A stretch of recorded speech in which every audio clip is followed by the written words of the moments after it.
তোমাদের সাথে নতুন আর একটা ভিডিও শেয়ার করতে চলে আসলাম। তেলাপিয়া মাছ কাটার খুব সহজ একটা পদ্ধতি তোমাদের কাছকে বলে দেই। আমি তো খুব সহজে এই মাছটা কাটিতে তোমাদের সাথেও শেয়ার করতে চলে আসলাম কীভাবে খুব সহজে তেলাপিয়া মাছ কাটা যায়। তো তেলাপিয়া মাছ কাটার জন্য প্রথমে আগে হচ্ছে যে ছাই যেটা বলে, এমন কোনো মানুষ নাই বাংলাদেশে যে ছাই চেনে না।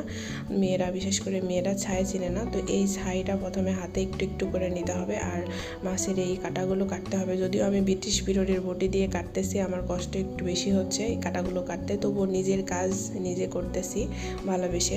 খুব সহজে দেখবে কাটা হয়ে যাচ্ছে। আর অন্যকে দিয়ে নিজের কাজ করানোর থেকে একটু কষ্ট করে করলে, আসলে যারা পারি আমরা এই কাজগুলো করতে, ভালোবেসে করলে নিজের সংসারের কাজ, সময়ও নষ্ট হয় না, এদিকে দেখা যায় যে বাজার থেকে কেটে নিয়ে আসলে টাকাটা নষ্ট হয়, সেটাও সেভ হলো। তো এইভাবে আর কি আমি পুরো প্রসেসিংটা তোমাদের কাছকে দেখিয়ে দিব যে খুব সহজে কীভাবে তেলাপিয়া মাছ কেটে নিবে। তো এইভাবে আমার পুরো ভিডিওটা সবাই দেখতে থাকো। আর কিভাবে কত সুন্দর করে আমি মাছটা খুব সহজে খুব অল্প সময়ের মধ্যে কেটে নেই। আর কি সুন্দর করে মাছটা, পুরো মাছটা হচ্ছে প্রসেসিং করি।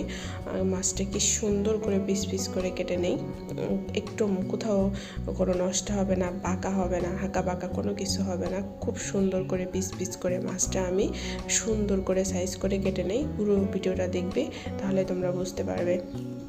তোমাদের খুব সুবিধার জন্য এই ভিডিওটা দেওয়া, যারা নতুন মাছ কাটতে আসো, পারো না, বা খুব অল্প সময়ের মধ্যে কাজটা কমপ্লিট করতে চাও, তাদের জন্য আজকের এই ভিডিওটা। যে তোমরা এই মাছ কাটার আগে অবশ্যই পাঙ্গাস মাছ, তেলাপিয়া মাছ, বিশেষ করে বড় মাছগুলো কাটার আগে অবশ্যই একটু করে ছাই ইউজ করবে। ছাই সব এখন শপেই পাওয়া যায় কিনতে, এমন না যে যারা গ্রামে থাকে তারাই শুধু ব্যবহার করে, সব শপে এখন ছাই কিনতে পাওয়া যায়, ছাই বিক্রি হয়। এটা এমন কঠিন জটিল কোনো কিছু না। তো সবাই ভালো থাকবে আর আমার পুরো প্রসেসিংটা দেখবে। যদি তোমাদের কাছে এটা কোনো কাজে দেয় তাহলে তো খুবই ভালো। তো সবাই ভালো থাকবে। আর আমি একটা মাছ দেখো খুব অল্প সময়ে কীভাবে প্রসেসিং করলাম, আর আরও বাকি মাছগুলোও অল্প সময়ে কীভাবে সুন্দর করে প্রসেসিং করি, এটাও তোমাদেরকে দেখাবো। তো সবাই ভালো থাকবে।